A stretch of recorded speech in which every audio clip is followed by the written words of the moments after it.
একদম সত্যি কথা বলি, খেলাটা যখন আসলে অতিরিক্ত সময় গিয়েছে তখন আমার কাছে মনে হচ্ছিল 2022 বিশ্বকাপের ফাইনাল দেখছি, মুখোমুখি আর্জেন্টিনা এবং ফ্রান্স। ঠিক সেই রকম রুদ্ধশ্বাস এক পরিস্থিতি। কে বলবে যে রাউন্ড অফ 32 এর ম্যাচে ডিফেন্ডিং চ্যাম্পিয়ন আর্জেন্টিনা খেলছে র্যাঙ্কিংয়ে আর্জেন্টিনার থেকে বহু বহু বহু পিছিয়ে থাকা কাবো ভার্দের এগেনস্টে। Hats off to Cabo Verde, তারা দুর্দান্ত ফুটবল খেলেছে through out the world cup এবং গ্রুপ পর্বে তারা তিনটা ম্যাচে তিনটাতেই ড্র করেছিল। স্পেনের সাথে গোল নীল ড্র, সৌদি আরবের সাথে গোল নীল ড্র এবং ইউরুগুয়ের বিপক্ষে তারা 2-2 গোলে ড্র করে এবং তারা গ্রুপ রানার্স আপ হিসেবে উঠে আসে রাউন্ড অফ 32-তে। এবং আর্জেন্টিনাকে সত্যিকার অর্থে কঠিন পরীক্ষায় তারা প্রতি মুহূর্তে ফেলেছে। আর্জেন্টিনা গোল করেছে, সেই গোল তারা শোধ দিয়েছে। নেভার গিভ আপ অ্যাটিটিউডে তারা আসলে পুরো ম্যাচটা খেলেছে। প্রথম যে গোলটা সেটা লিওনেল মেসির ম্যাজিক ছিল এবং সেই গোলটা লিওনেল মেসি করলেন ম্যাচের 29 মিনিটে। বিশ্বকাপে টানা 8 ম্যাচে গোল করার রেকর্ড তিনি গড়লেন, নিজের রেকর্ড তিনি আসলে নিজেই ভাঙছেন। এবং গোলটা মূলত তিনি করেছেন লিসেন্দ্রো মার্টিনেজের অসাধারণ এক ক্রসের থেকে। তো লিসেন্দ্রো মার্টিনেজ এই ম্যাচে আমার কাছে মনে হয়েছে তার বেস্ট পারফরমেন্স দিয়েছেন। শুধুমাত্র যে ডিফেন্স সামলেছেন তা না, তিনি আসলে একটা গোল তো অ্যাসিস্ট করেছেন এবং এর পরের গোলটা তার, অর্থাৎ 92 মিনিটে যখন অতিরিক্ত সময়ে খেলা চলে গেল তখন লিসেন্দ্রো মার্টিনেজ যে গোলটা করেছেন সেটাও সুপার গোল, দেখার মতো গোল, কোনো সন্দেহ এ ব্যাপারে নাই।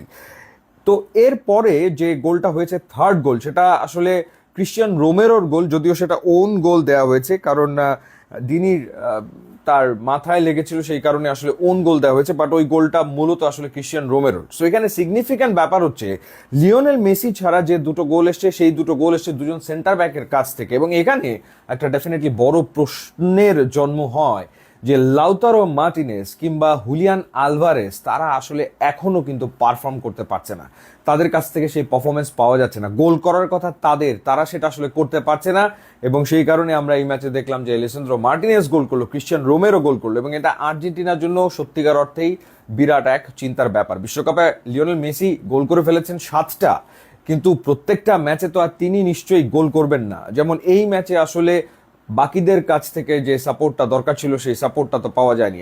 আলভারেজকে যখন নামানো হয়েছে, আলভারেজের কোনো মুভ সেরকম ভাবে আসলে ছিল না বা কোনো থ্রেট তিনি তৈরি করতে পারেননি। এর আগে লাউতারো মার্টিনেজ যতক্ষণ মাঠে ছিলেন তিনিও আসলে কোনো থ্রেট তৈরি করতে পারেননি। এবং আলমাডার পারফরমেন্স, প্রত্যেকটা ম্যাচে স্টার্টিং লাইন আপে আলমাডাকে রাখা হচ্ছে, কিন্তু আলমাডার পারফরমেন্স 4টা ম্যাচে খুবই পোর, খুবই খুবই পোর, রাইট? সো বাদিকটাতে যেখানে ডি মারিয়া খেলতো সেই জায়গাটাতে আলমাডা খেলছেন এবং ওখানে আসলে আর্জেন্টিনার পারফরমেন্স খুব একটা ভালো হচ্ছে না, সেই ব্যাপারটাই আমরা লক্ষ্য করছি। এবং আলমাডাকে এই কারণে কিন্তু স্কালোনি একটা সময় পর তুলে নিয়েছেন। কেপ ভার্দের গোলগুলোর কথা যদি বলি, স্পেশালি যে সেকেন্ড গোলটা, লোপেজ যে গোলটা করলেন, ওয়াও! মাঠে নেমে ইয়াংস্টার যে গোলটা করেছেন, যে অ্যাঙ্গেলে শট নিয়ে তিনি আসলে এমিলিয়ানো মার্টিনেজকে বিট করেছেন, এক কথায় অসাধারণ। এবং ফ্রি কিক থেকে তিনি তো আরও একটা গোল প্রায় পেয়ে গিয়েছিলেন, এমিলিয়ানো মার্টিনেজ দারুণ দক্ষতায় সেটা তিনি ঠেকিয়েছেন। পরে এমিলিয়ানো মার্টিনেজ আরও একটা গোল ঠেকিয়েছেন, না হলে আবার স্কোর লাইন আসলে 3-3 হয়ে যায় এবং খেলা চলে যেত আসলে টাই ব্রেকারে। সো এমিলিয়ানো মার্টিনেজ দুর্দান্ত পারফর্ম করেছেন। যেই জায়গাগুলোতে আমার মনে হয় যে আর্জেন্টিনা প্রবলেম ফেস করছে সেটা হচ্ছে, আপনি পুরো ম্যাচে খেয়াল করে দেখবেন বা পুরো ওয়ার্ল্ড কাপে খেয়াল করে দেখবেন, আর্জেন্টিনা আসলে দুই উইং থেকে ডিবক্সে ক্রস করছে না। মানে উইং প্লে আর্জেন্টিনা সত্যিকার অর্থে নাই বললেই চলে। সো সব ম্যাচে তো ডেফিনেটলি লিওনেল মেসি বল নিয়ে ভেতরে ঢুকবেন এমনটা কিন্তু হবে না। সো ডেফিনেটলি উইঙ্গারের প্রয়োজন পড়ে, উইং প্লের প্রয়োজন পড়ে, উইং থেকে ডিবক্সের ভেতরে ক্রস আসার প্রয়োজন পড়ে। যেমন কর্নার থেকে ক্রিশ্চিয়ানো রোমেরো যে হেডটা করেছিল, সো ওই রকম ডিবক্সের ভেতরে তো আসলে ক্রস আসতে হবে, সেই ব্যাপারটা ঘটছে না।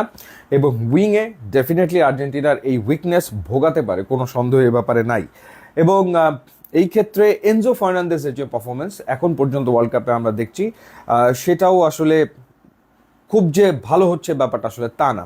এনজো ফার্নান্দেজ তিনি পরিশ্রম করছেন, ডেফিনেটলি হার্ড ওয়ার্ক করছেন, ট্র্যাক ব্যাক করছেন প্রচুর, ডিফেন্সকে হেল্প করছেন প্রচুর, কিন্তু একটা শটই তিনি নিয়েছিলেন যে শটটা আসলে ভজিনা ঠেকিয়ে দিয়েছে, এছাড়া আর কোনো শট এনজো ফার্নান্দেসের ছিল না। ম্যাক অ্যালিস্টার তিনি ডেফিনেটলি ফরওয়ার্ড লাইনকে বল পাস দিয়েছেন, কিন্তু ম্যাক অ্যালিস্টার তিনি নিজে কোনো সেরকমভাবে থ্রু পাস বাড়াতে পারেননি কিংবা তিনি নিজে অন টার্গেট কোনো শট যে নেবেন সেরকম শট আসলে নিতে পারেননি। এবং একই সাথে ডি পল, তাকে তো স্লো মনেই হচ্ছে, ইনজুরি এই টিমের একটা বড় কনসার্ন। সেই জায়গাটাতে ক্রিশ্চিয়ান রোমেরো পুরো ম্যাচ খেলেছেন, লিসেন্দ্রো মার্টিনেজ পুরো ম্যাচ খেলেছেন, এবং আমরা মেদিনাকে দেখলাম যে তিনি মাঠ থেকে বেরিয়ে গেলেন খুঁড়িয়ে খুঁড়িয়ে, এবং একই সাথে মলিনা ছিলেন, তিনিও বেরিয়ে গেছেন। সো ইনজুরি একটা বিরাট কনসার্ন আর্জেন্টিনা টিমের জন্য। So wake up call for Argentina, যখন তারা রাউন্ড অফ 16-এ মাঠে নামবে তার আগে এটা একটা ওয়েক আপ কল।